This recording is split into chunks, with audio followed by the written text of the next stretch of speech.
I'm going to show you why I will only recommend tubeless ready tires now for going tubeless. For years I have used standard tires, converting them to tubeless with the stand solution. But the recent problems I've had with this one has made me really swear now by tubeless ready tires. So this is a Clement Explorer MSO tire. It's a 40C tire. I really wanted some higher volume tires for my gravel grinder bike. It's got a really good tread pattern for riding dirt roads, gravel roads, that kind of thing. And this is a tire that's really used a lot now in gravel grinding, and it was recommended by someone who has used this as tubeless. But I have had the hardest time getting this thing to hold air.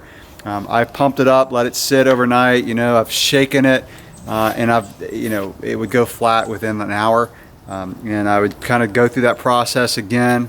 I rode it last night thinking, as the solution sloshed around in there, it would seal up. But I had to stop 2 or 3 times last night on my ride and air this thing back up. And it was a short ride, it was like an hour.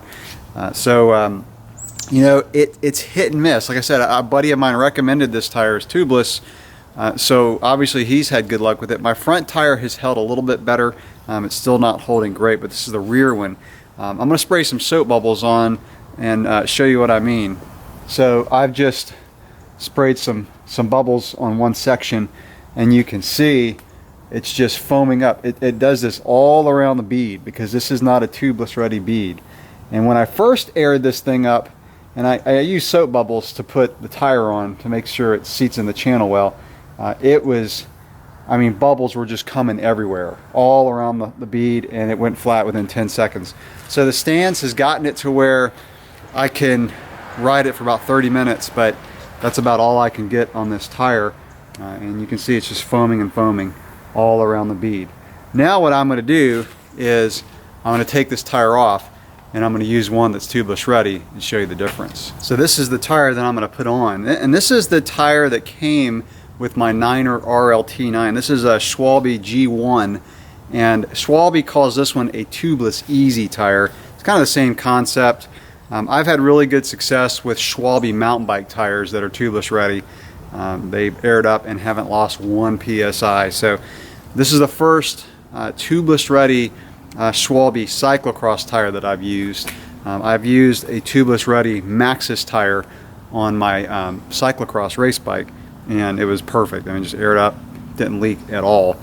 So again, this is called tubeless easy, and the beads on a tubeless ready or tubeless easy tire kind of remind me of like a zipper, a waterproof zipper. If you've ever seen a bag with a waterproof zipper, it's kind of it's a thicker, just you can tell the bead is made to hold air. So let's give this a shot. And before I do that, I just want to show you, I let this tire sit for a couple minutes. That's how much soap bubbles are coming just on that one section, and it's like this around the whole tire. And I've been trying to get this thing seated up for like a week and a half. It's crazy. So let's go tubeless ready. While I'm doing this, let me just show you a little tip here of how you can salvage stand solution if you ever have to do this. So you can hang the wheel up, get the bead off the rim, and you can just put your thumb down and milk the tire. So yeah, just this is how I salvage solution if I have a tire that hasn't the solution's still pretty good, and this solution's not brown. It'll start to get brown when it gets dirty, and then you really don't want to do that. But that's really clean, good solution that I don't want to waste. So just a little tip there for you. And also, if you really want to salvage as much as you can, you got to let this tire sit for a few minutes because it'll drip down, and it's amazing how much more will come down as you let that sit for about 5 minutes. All right, I've got the tire on the rim, and I've got the solution in, and I've sprayed some soap bubbles around the between the bead and the rim just to make sure the bead seats up in that channel real easily. And let's air it up, see what happens.